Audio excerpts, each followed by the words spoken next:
Good morning student. Class 8 science chapter 13 sound chapter हम करेंगे। 13 chapter इसमें हम समझेंगे कि साउंड क्या होता है, व्हाट इज साउंड, और साउंड कैसे प्रोड्यूस होता है। जैसे कि मैं यहाँ बोल रहा हूँ या आप सब कहीं साउंड देखते हो, वहाँ से आवाज़ आ रही है तो आपके कानों तक वो आवाज़ सुनाई दे जाती है। तो कैसे साउंड उस पॉइंट से यहाँ तक आया, वो कैसे मीडियम में प्रोपेगेट करता है, कैसे चलता है। इसके साथ ही साथ हम यह समझेंगे कि साउंड प्रोड्यूस कैसे होता है और बनता कैसे है। और मैं जो बोल रहा हूँ या आप सब जो बोलते हैं, तो गले में क्या होता है जिस वजह से साउंड, शरीर में ऐसे क्या चीज़ है जिसकी वजह से साउंड प्रोड्यूस होता है। इसके साथ ही हम इस चैप्टर में सीखेंगे कि कुछ साउंड तो हमें बहुत ही स्वीट लगता है, सुनने में बहुत ही अच्छा लगता है, और कोई साउंड बहुत ही बैड होता है, मतलब बहुत ही सुनने में बहुत बुरा लगता है।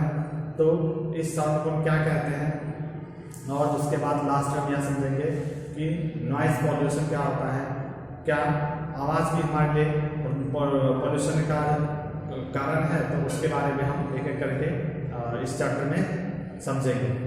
तो सबसे पहले साउंड क्या होता है, आप सभी में से कोई बच्चा बता सकता है कि व्हाट इज साउंड, साउंड क्या होता है।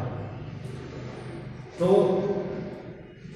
अधिकतर बच्चे बताएंगे कि जो साउंड होता है यह मेनली कब प्रोड्यूस की जाती है, जब कोई वाइब्रेटिंग ऑब्जेक्ट या कोई वाइब्रेशन करती हुई कोई चीज़ हो, तो उसके वाइब्रेशन से साउंड प्रोड्यूस होता है। बिल्कुल सही है। साउंड की जो उत्पत्ति है, साउंड जो उत्पन्न होता है वह किसी ऑब्जेक्ट के वाइब्रेशन से ही होता है। सपोज करिए कि यह एक आयरन की रॉड है। यह क्या है, एक आयरन की रॉड है। इस रॉड में ऐसे तो कोई साउंड नहीं होगा, परंतु इसको अगर मैं किसी दीवार पे इस तरीके से स्ट्राइक करूं, उस पर मारूं, तो मारते ही इसके अंदर एक कंपन या वाइब्रेशन आ जाएगा, और यह कुछ इस तरीके से, फिर इस तरीके से, और फिर इस तरफ से, इस तरीके से, और फिर इस तरीके से, या इस एरिया में इस तरीके से मोशन करने लगेगा। फिर इस तरीके से, फिर इस तरीके से, इस तरीके से मोशन करने लगेगा। तो इसके मोशन से हम जब यहाँ कान लगा के ऐसे सुनेंगे तो हमें एक विन सी आवाज़ सुनाई देती है। जो वह साउंड प्रोड्यूस हुआ वह किस वजह से हुआ, due to the vibration of iron rod, यानी कि आयरन रॉड के वाइब्रेशन की वजह से वह साउंड प्रोड्यूस हुआ। तो क्या हमारे आसपास जितने भी तरह के साउंड आते हैं वाइब्रेशन से ही होते हैं? तो हाँ, इसका आंसर क्या होगा, यस। हमारे आसपास एटमॉस्फेयर में कई तरह के साउंड है, वह सारे के सारे साउंड वाइब्रेशन की वजह से ही प्रोड्यूस होते हैं। ठीक है, तो नेक्स्ट टॉपिक है हमारा वाइब्रेशन। वाइब्रेशन क्या है? Vibration, what is vibration? Vibration क्या है? क्या है वाइब्रेशन? जैसे ये रॉड वाइब्रेट कर रहा है, मतलब यहां से वह कभी आगे जा रहा है, कभी पीछे आ रहा है, कभी आगे, कभी पीछे, कभी आगे, कभी पीछे। यानी कि वाइब्रेशन कुछ नहीं होता, किसी भी ऑब्जेक्ट, किसी भी वस्तु का टू एंड फ्रो मोशन वह जो ऑसिलेट करता है आगे पीछे इस तरीके से, इसी को हम क्या कहते हैं, वाइब्रेशन कहते हैं। और इसी वाइब्रेशन की वजह से ही साउंड प्रोड्यूस होता है। तो क्या मैं बोल रहा हूँ, जो हम सब बोलते हैं वह भी वाइब्रेशन की वजह से प्रोड्यूस होता है? तो हाँ, इसका भी आंसर क्या होगा, यस। तो कहाँ वाइब्रेशन होता है, क्या है हमारे ऐसे शरीर में या मुंह में जिससे वाइब्रेट होता है? तो यहाँ जो हमारा गर्दन, नेक है, नेक में यहाँ पे नेक में एक पार्ट होता है जिसको हम कहते हैं वॉइस बॉक्स या लेरिंक्स। तो यहाँ पे उस वॉइस बॉक्स में वाइब्रेशन होता है, और जिस शब्द को हम बोलना चाहते हैं वह शब्द उस वाइब्रेशन की वजह से वह शब्द वहाँ से उत्पन्न होता है, प्रोड्यूस होता है, और हमारे मुख से वह बाहर निकलता है, मुख से वह बाहर निकलता है, और वह इस एटमॉस्फेयर में सेपरेट हो जाता है इन चारों डायरेक्शन में, मतलब चारों तरफ वो आवाज़ जो है वह फैल जाती है एक तरीके से। तो यह वाइब्रेशन ही साउंड के प्रोड्यूस होने का कारण है। दूसरा क्वेश्चन ये है कि क्या जैसे कि मुंह से मान लो वह साउंड बाहर निकला और इस तरीके से हवा में इस तरीके से चल रहा है चारों तरफ, ठीक है, हमारे चारों तरफ जैसे निकलता है साउंड चारों तरफ इस तरीके से चलने लगता है, हवा में एक वेव बना करके वह चलने लगता है। तो क्वेश्चन ये है कि क्या ये जो प्रोपेगेट होता है मोशन साउंड, इसके लिए मीडियम की आवश्यकता होती है? तो इसका भी क्वेश्चन है यस, यानी कि बिना मीडियम के या आगे नहीं बढ़ सकता। तो क्या जैसे मैं बोल रहा हूँ तो यहाँ कोई मीडियम है, तो इसका भी आंसर है ना यस, यहाँ भी मीडियम है। कौन सा मीडियम है? तो यहाँ गैस, हवा, एयर है, एयर के बहुत सारे पार्टिकल्स हैं, बहुत सारे ऑक्सीजन हो गया या फिर नाइट्रोजन, बहुत सारी गैस एटमॉस्फेयर में प्रेजेंट है। तो उन गैस के जो पार्टिकल्स हैं वो मेरे बोलने गए शब्दों के द्वारा आपस में वाइब्रेट करते हैं। वाइब्रेट करने की वजह से वो आगे पीछे मूव करते हुए आगे की तरफ एनर्जी को ट्रांसफर करते चले जाते हैं। और जब मान लीजिए यहाँ पे पार्टिकल्स हैं, इसके वाइब्रेशन की वजह से इसके सामने वाला पार्टिकल्स, ये हमारे एयर के पार्टिकल्स हैं, ये पार्टिकल्स हैं, ये आगे जाएगा, इसको पुश करेगा, ये आगे जाएगा, इसको पुश करेगा, पुश करके वापस आ जाएगा, ये पुश करके वापस आ जाएगा।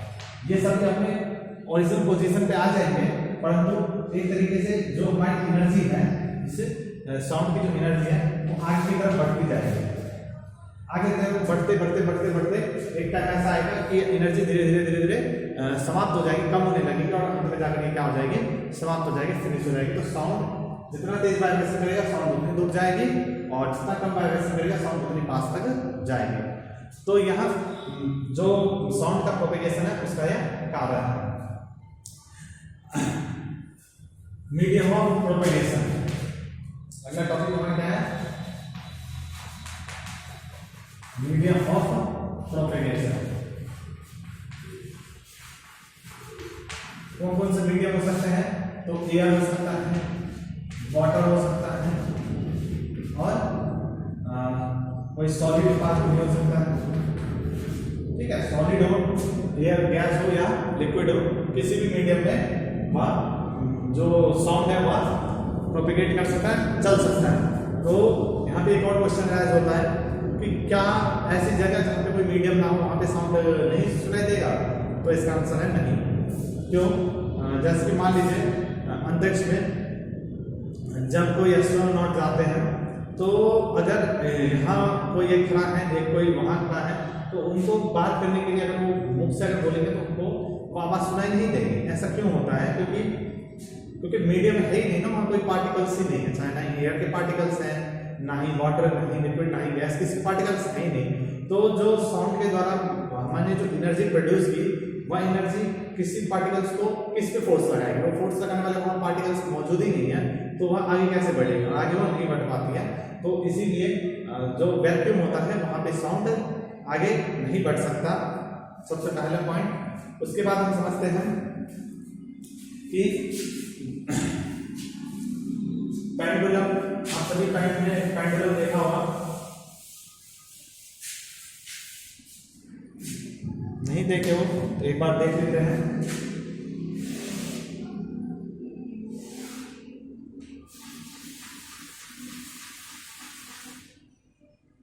ये हमारा पेंडुलम है।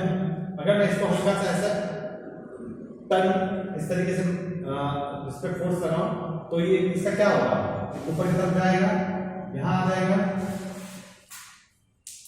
ऊपर की तरफ जाके यहां आ गया और यहां आने के बाद ये फिर से नीचे आएगा और फिर यहां से ऊपर जाएगा, फिर यहां पे ये आएगा और फिर यहां से नीचे जाएगा और फिर ये इस तरफ इस तरफ इस तरफ इस तरफ इस तरफ ऐसे ऐसे ऊपर घूमता रहेगा, ठीक है। पहले ऐसे, फिर ऐसे और फिर ऐसे, मतलब इस तरह से वह इस बात पर चलता रहेगा। इसको हम कहते हैं पेंडुलम। क्या कहते हैं? पेंडुलम। इस पेंडुलम में एक बार यहां से जाने में और यहां तक आने में, फिर यहां तक आने में जो उसको टाइम लगता है उसको कहते हैं टाइम पीरियड। क्या कहते हैं? Time period. और एक सेकंड में जितनी बार यह राउंड कर लेता है उसको कहते हैं, उसको कहते हैं फ्रीक्वेंसी ऑफ ऑसिलेशन। क्या कहते हैं? Frequency of oscillation.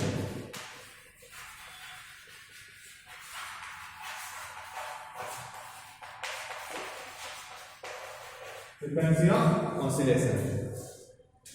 ठीक है स्टूडेंट, इसके बाद हमारा आता है नॉइस। नॉइस क्या होती है?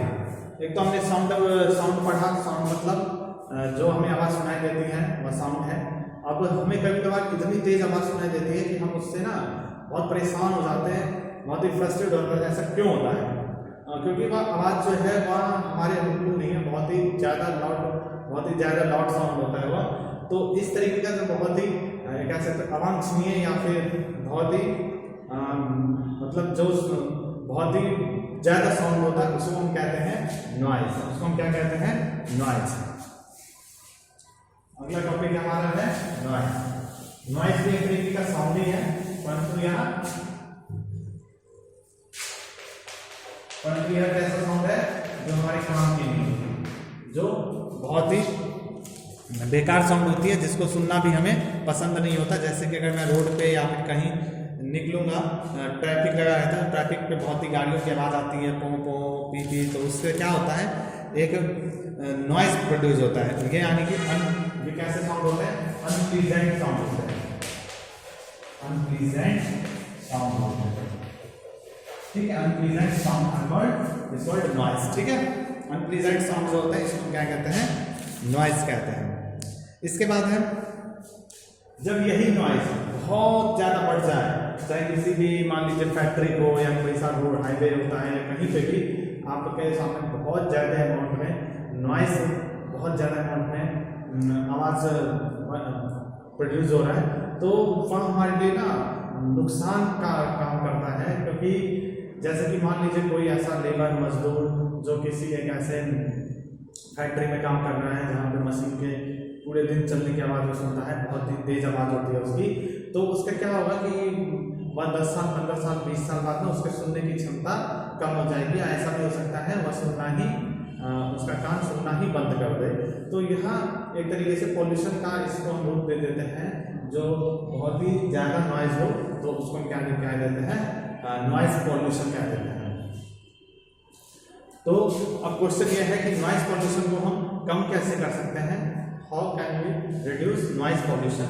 तो इसका आंसर है नॉइज पॉल्यूशन। तो नॉइज पॉल्यूशन को कम करने का एक ही तरीका है कि हम जितने भी मतलब नॉइज प्रोड्यूस करने वाले कारक हैं उनको कम से कम यूज करें।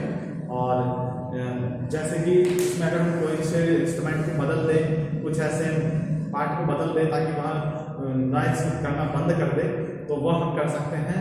दूसरा, हम रोड के दोनों तरफ हम पेड़ पौधे लगा करके भी नॉइज को हम कम कर सकते हैं। ये साइंटिफिक देखा गया है कि जिस हाईवे पे या जिस रोड पे ना सामने हरियाली रहे, पेड़ पौधे लगे रहते हैं, तो वहाँ नॉइज को भी कम करने में लाभदायक होता है। ठीक है, तो इस चैप्टर में हमें यही समझना था। थर्ड सॉन्ग में यही टॉपिक है जो मैंने बताया है। इसका आप सबको PDF मिल जाएगा जिसमें इसके डेफिनेशंस वगैरह लिखी हैं, वहाँ से आप इनके डेफिनेशंस को नोट कर सकते हैं।